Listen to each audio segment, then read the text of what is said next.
सब कुछ मांग लो तू हमरा से,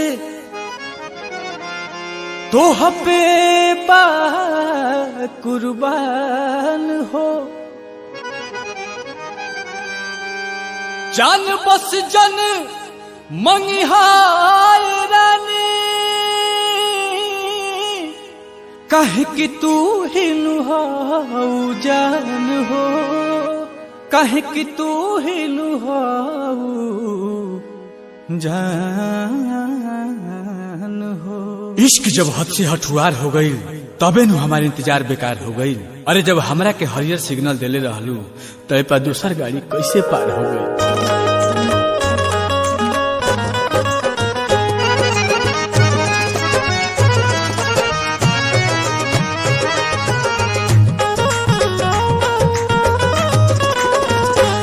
जदी दिल तो हर हे जान,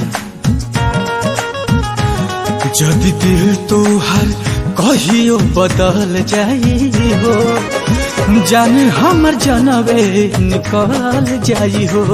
जदी दिल तो हर कहियो बदल जाई हो, जान हमर जनवे निकल जाई हो। दिल दीवाना ना रह पाई दिलवर बिना, तेरे बिना भी जीना क्या है वो जीना। दिल दो सहारा के कोरा में जे चल जाई हो, जदी दिल तो हर कहियो बदल जाई हो, जान हमर जनवे निकल जाई हो। जदी दिल तो हर कहियो बदल जाई हो, जान हमर जनवे निकल जाई हो।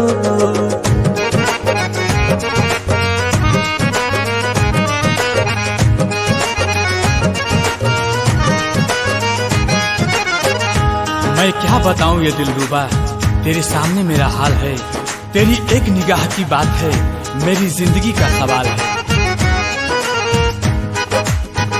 प्यार न पड़ेगी हो कब कमजोर, कब हो न टूटे रानी प्रीतिया के डोर। प्यार तो अंधा हो लई हम सुनल बानी हो, इश्क खिलवाड़ ना हो सुना हमर रानी हो। करे जाई करे जबे गोल जाई हो, जदी दिल तो हर, जदी दिल तो हर कहियो बदल जाई हो, जान हमर जनवे निकल जाई हो। जदी दिल तो हर कहियो बदल जाई हो, जान हमर जनवे निकल जाई हो।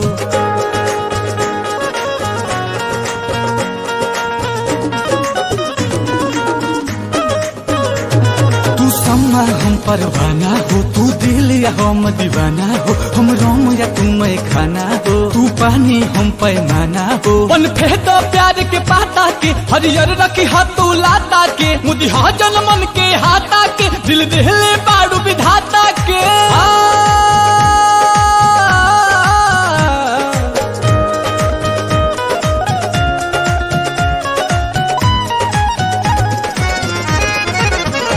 नील कमला के ए हो, नील कमला के दिल से गजल जाई हो, जान हमर जनवे निकल जाई हो। जदी दिल तो हर कहियो बदल जाई हो, जान हमर जनवे हर निकल जाई।